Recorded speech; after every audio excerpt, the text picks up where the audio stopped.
Sunset cityscape बनाने के लिए सबसे पहले तो आपको मैपिंग भी करनी ज़रूरी है। आप डायरेक्ट ही स्टार्ट नहीं कर सकते और उसके लिए आपको स्काई लाइन चेक करनी पड़ती है कि आपकी स्काई किधर होगी और आपका पानी कहाँ होगा।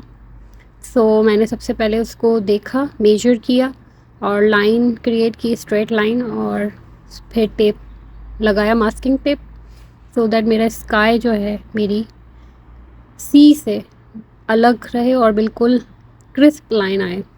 मैं यहाँ पे कलर्स डाल रही हूँ एक्रेलिक, बिकॉज मैं आजकल अपना बेस जो है एक्रेलिक से क्रिएट कर रही हूँ, because of the texture, thick texture, और एक अच्छा जो है बीच में ऑयल के और कैनवस के बीच में एक अच्छा आपको मीडियम मिल जाता है।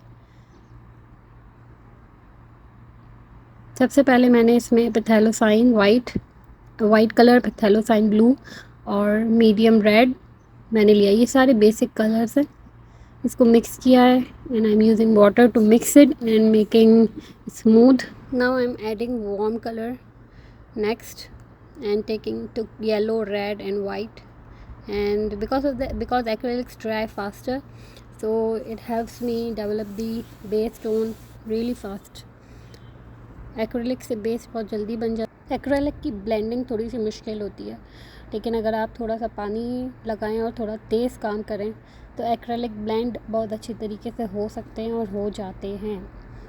लेकिन वही बात कि इसको बहुत फास्ट वर्क करना पड़ता है ताकि आपकी जो ट्रे में आपका पेंट है वो भी ड्राई ना हो और जो आपका पेंट आपने कैनवस पे लगाया है वो भी ड्राई ना हो। उस वक्त आप ब्लेंड कर सकते हैं जितना मर्ज़ी चाहें और थोड़ा सा पानी लेकर उसको अच्छे से ब्लेंड किया जा सकता है।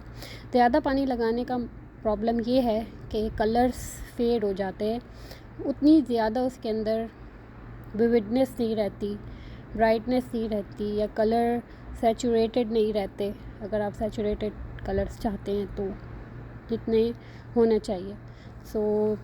फास्टर ब्लेंड करें और फास्टर काम करें और प्रैक्टिस करते रहें, you will learn it how to do it. अब यहाँ पे मैं थोड़ा स्काई डेवलप कर रही हूँ अपना, या ये कह लें मिड टोन डेवलप कर रही हूँ स्काई और दोनों अपर स्काई एंड लोअर स्काई के बीच में।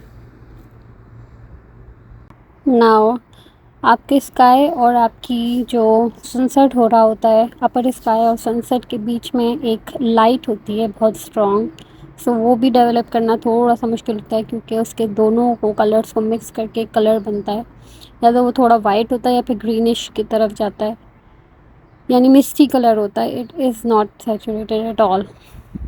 तो मैं वो डेवलप कर रही हूँ और थोड़ा सा अपने कलर्स भी इन्हेंस कर रही हूँ, बिकॉज क्योंकि ये एक कोई मैं डायरेक्ट किसी रेफरेंस से नहीं बना रही हूँ, so it's a mixed up imagination also. जैसा मैं चाहती हूँ तब तक मैं इसको, अगर मैं किसी रेफरेंस से बना रही होती हूँ तो मैं डायरेक्ट ही इसको ब्लॉक इन कर लेती हूँ कलर को, मेरे लिए प्रॉब्लम नहीं होता। लेकिन जब आप अपनी इमेजिनेशन यूज़ कर रहे होते हैं तो काफ़ी सारे ब्लंडर्स हो सकते हैं।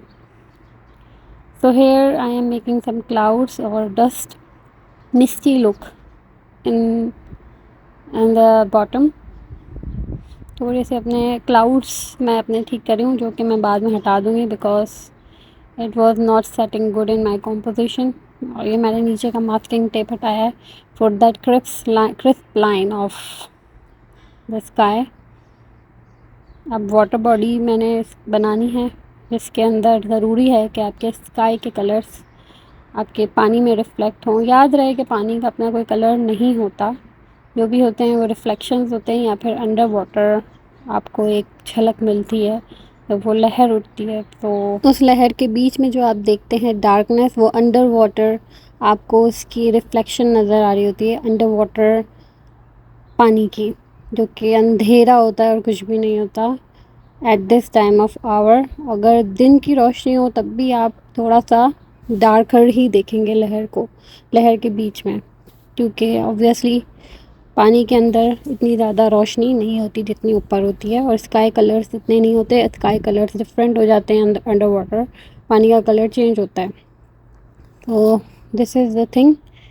अब यहाँ पे मैं बना रही हूँ अपनी वेव्स की शेप, यानी मैं वही रूल फॉलो कर रही हूँ टू मेक बिग शेप, जो मैंने अपनी पहली वीडियोस में बताया है आपको कि कभी भी आप डिटेलिंग्स के ऊपर नहीं जाएं। सबसे पहले आप अपनी टून डेवलप कर लें या बेस लेयर, जो भी बेस कलर है आपका, आपकी सैंड का, आपके वाटर का, उसके बाद आप एंड में डिटेलिंग कर सकते हैं।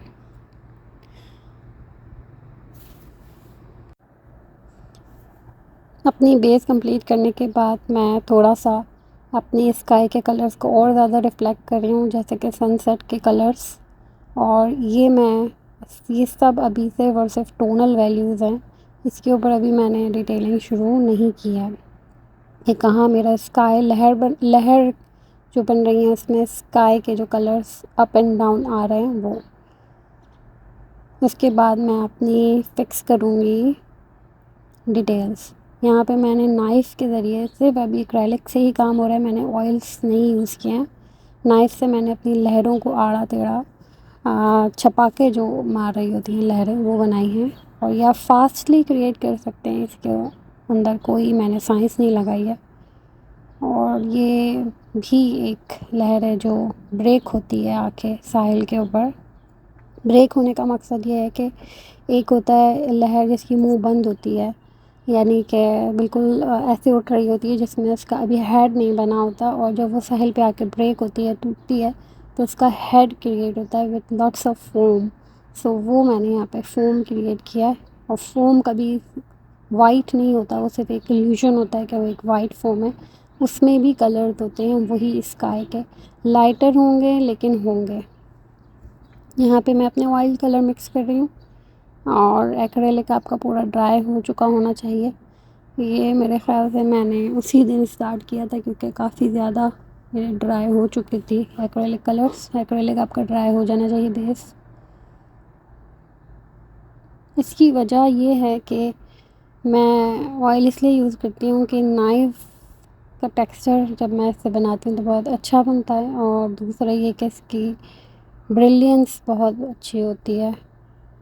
ब्रिलियंट यानी बहुत विविड कलर्स होते हैं, और जो खूबसूरत blending no doubt oil painting create करता है वो एक्रेलिक से नहीं आ सकती। और हो सकता है आ सकती हो, लेकिन उसके लिए आपको काफ़ी मेहनत लगती है, आपको लेयर्स आफ्टर लेयर्स डेवलप करनी पड़ती है।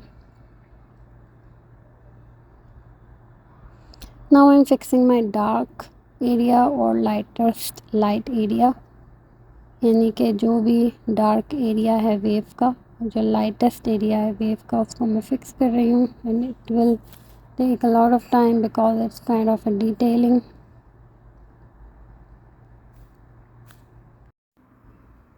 Now with the knife I will create the texture. Knife मेरी पेंटिंग में बहुत ज़रूरी है बिकॉज मुझे टेक्सचर बहुत पसंद है, ये मेरा पर्सनल प्रेफरेंस है।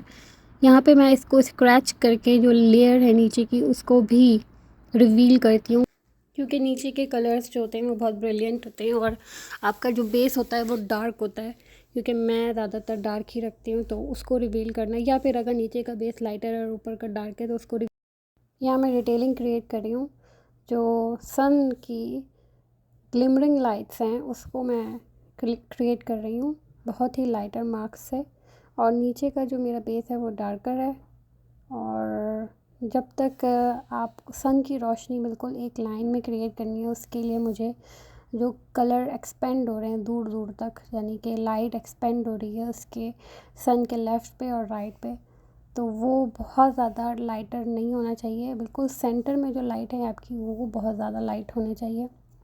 अगर सारी जगह ही रोशनी बहुत ज़्यादा लाइटर होती चली जाएगी तो जो बिल्कुल सेंटर में एक लाइन आ रही है वो आपकी सही से क्रिएट नहीं होगी। मैं अपनी back side of the brush use कर रही हूँ to make it more fine and more straight as much as I can, क्योंकि इसका दूर तक जब ये चला जाता है तो इन लाइंस, ये जो वेव्स हैं ये नज़र भी नहीं आ रही होती हैं, और सिर्फ इसलिए नज़र आ रही होती हैं क्योंकि इसके ऊपर रिफ्लेक्शन पड़ रहा होता है। अदरवाइज़ ये और भी नज़र ना आए तो आपने वही इल्यूजन क्रिएट करना है। वेव का जो अपर एरिया है जहाँ पे ब्रेक हो रही है वेव, उसको आपने थोड़ा लाइटर बनाना है ताकि और ज़्यादा डेप्थ क्रिएट हो जाए। ये सिर्फ छोटी छोटी सी मैं डिटेलिंग बता रही हूँ, otherwise there are more detailings to it. You can keep going and add detailing, and create a focal point where you want your viewers to see and focus on. So this is not the final result, I cannot say, because I did a lot more work, but it does keep going on. अपना बादल या अपने sky मैं ठीक करती रहती हूँ, अपने ग्लिमर्स में ऐड करती रहती हूँ जब तक कि मुझे अपना डिज़ायर्ड रिज़ल्ट नहीं मिल जाता कि कितना शिमर चाहिए, या फिर मैं उसे टोन डाउन भी कर देती हूँ कि उसे कम करने के लिए कि ज़्यादा ही कुछ ज़्यादा high. This is the result after some time, और अभी भी ये कंप्लीट नहीं है क्योंकि मुझे इसके अंदर और थोड़ा सा चीज़ों को सही करना है।